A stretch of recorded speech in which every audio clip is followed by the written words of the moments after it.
Hi there, it's Sam from poodles.co.uk. Thank you very much for joining me today. Today's project is this one. I've got a card tutorial for you. I don't do cards very often on video, however, changes are coming. Anyway, so I'm going to be showing you stamping, colour bleeding and blends today. This is a Coastal Cabana card.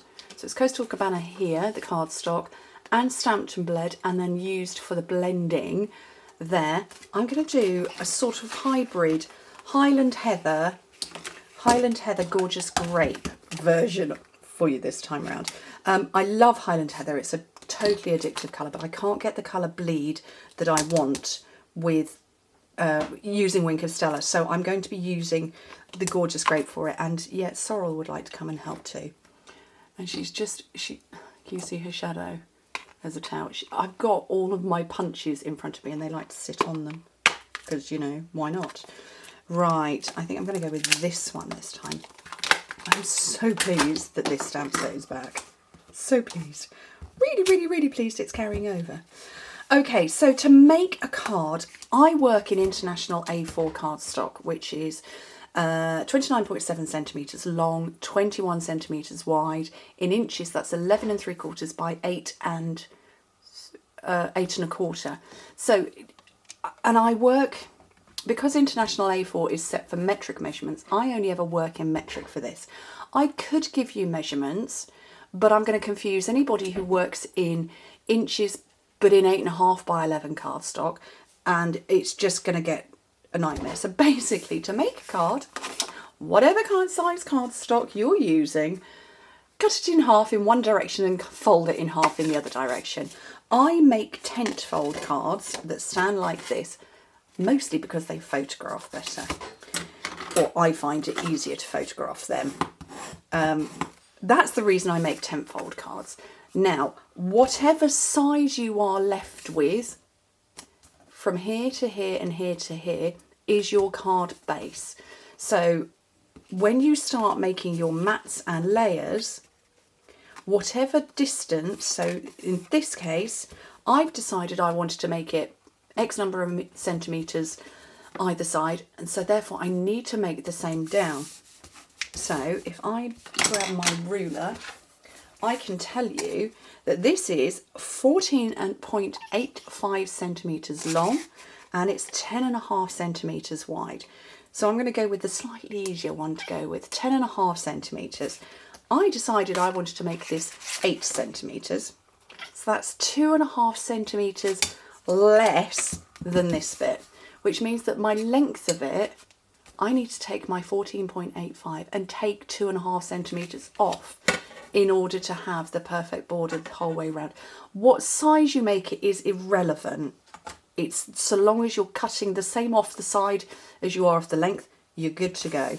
And then the same with the mat over the top. I tend to work in 0.5 centimetres. Right, like I say, if I gave you specific measurements, the people who work in inches but work in 8.5 by 11 are going to get a bit confused, and because you're going to be reading measurements and going, but that doesn't fit on my cardstock. And you know what? America, you are the only country that works in 8.5 by 11. The rest of the world, we work in international A4. Right, let me put this on Zoom and get in nice and close. So this is Gorgeous Grape, which means that when I take my Wink of Stella, I'm going to be able to bleed my colours out, which you could hopefully see. And it's picking up the ink. Berry is sat on my windowsill and she's sat shouting at birdies. They're not allowed out, my cats. They've never gone out. Every generation before them, from my breeder, where I bought them from, have never gone out. But she likes to talk to them. They don't even try and go out. It's not to say I'm going to leave my back door open, but they don't try and go out. But she talks to the birds, and she's now talking to me. And say hello then. No. She just marched herself straight across the desk, but I've zoomed in so you couldn't see it. So all I'm doing is I'm moving this lovely, gorgeous grape colour around. Now, you'll note that I'm ignoring the small butterflies. Not for particularly any reason other than I don't want it all to be Wink of Stella Red. So there's a little glimmer on there, and I don't know which way I can get it so you can see the shine, but it's made the colour move a little bit. Right, so what I need to do is I need to find my bit of cardstock and get it, because I don't want to be zooming in and out and in and out. So I'm going to clean up my ink pad, my stamp set, and I'm now going to focus. No, there we go, focus. I'm bringing in my Memento to ink that up.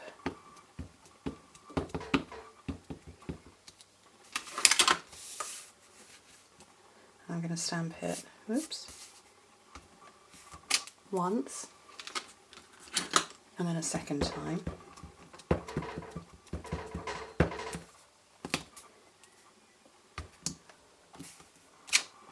Although I do kind of need to let it dry a little bit, so I possibly ought to have done that first. And my beautiful butterfly duet punch. Love this. So love it. Right. Probably would be easier to do it on here, but I need it to dry. Okay, let me zoom back out again and I will do some Memento. I've recently refilled my Memento, so it's quite wet. Okay. Let me do some other stamping. Okay, so I'm going to put that on there, and then I did have handy... Oh no, what have I done with it? Oh, no, it's here. So, this is for the greeting that says, thank you very much. Thank you so very much is actually what it says. And I'm going to do that with Memento as well, just, you know, because it's here. And again, the same principle doesn't apply as to the height and the length, but whatever size you do for this, your border around the greeting should be the same as the border around your panel.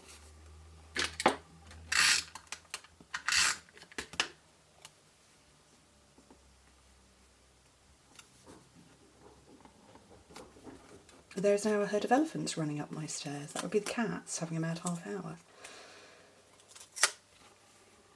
Let's get that lined up a little better. So the size, the border is exactly the same around both of these. Okay, that should be dry enough now. That's okay, let's zoom back in again. So for me, blending is all in layering your colours. So I always start with a pale and then add in the dark. So, and I find that if I go in one direction, so I'm only going to do one half.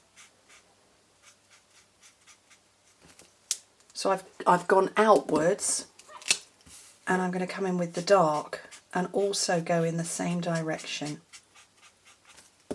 And then come back in again with the pale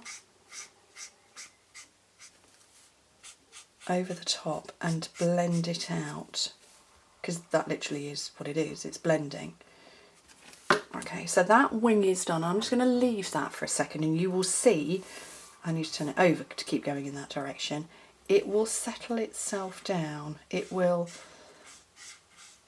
any kind of marker, normally you get stripes, don't you? And I don't, you know, I don't like stripes.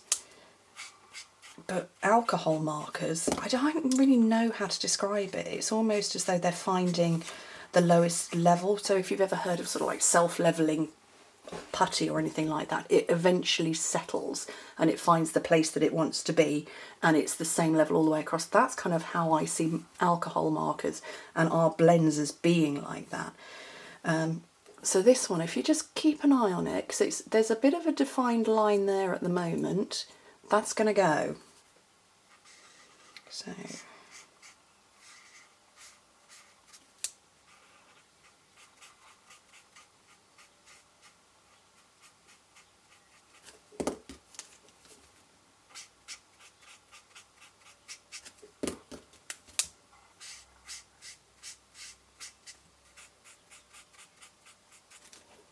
see it's going now? See, it's blending away. And I need to turn it around again. I was quite scared of blends when we first had them. I kept thinking, but what if I do it wrong? What if I do it wrong? And then I thought, it doesn't matter. I'll have played and I'll have experimented. And you know what? I'm stamping on a piece of white cardstock that if I get it wrong, I can throw it away.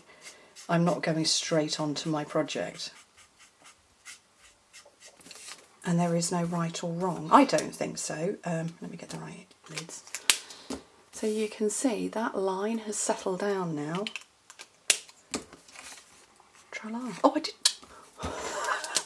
Completely forgot to do the little ones. Silly me. Let's just quickly do those.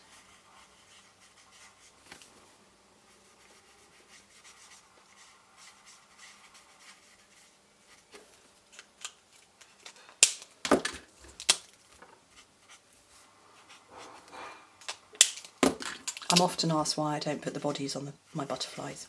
Don't know that I have an answer to that question. I just don't. Right, let me zoom out.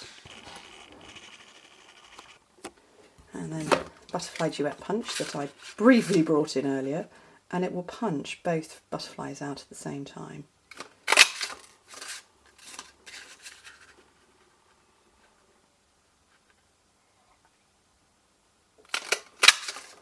Okay, right, so let's start putting this card together.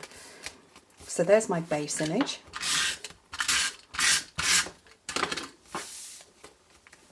And that will go in the middle.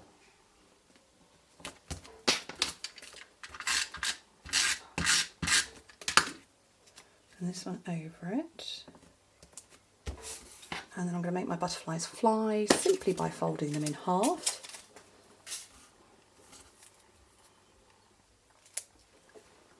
That little one there.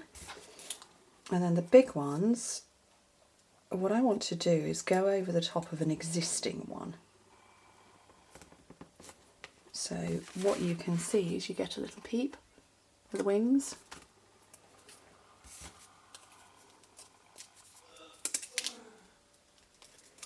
And then that one as well, and then a final little one. Just, oh, there. So there you go. Oh, look, I've got a dimensional backing on there. What do you think? I hope that helps you with a, you know, the how to do the blends thing. There is no right or wrong. Have fun, just play, and you make gorgeous cards. Thank you ever so much for joining me. Hope to speak to you soon. Bye.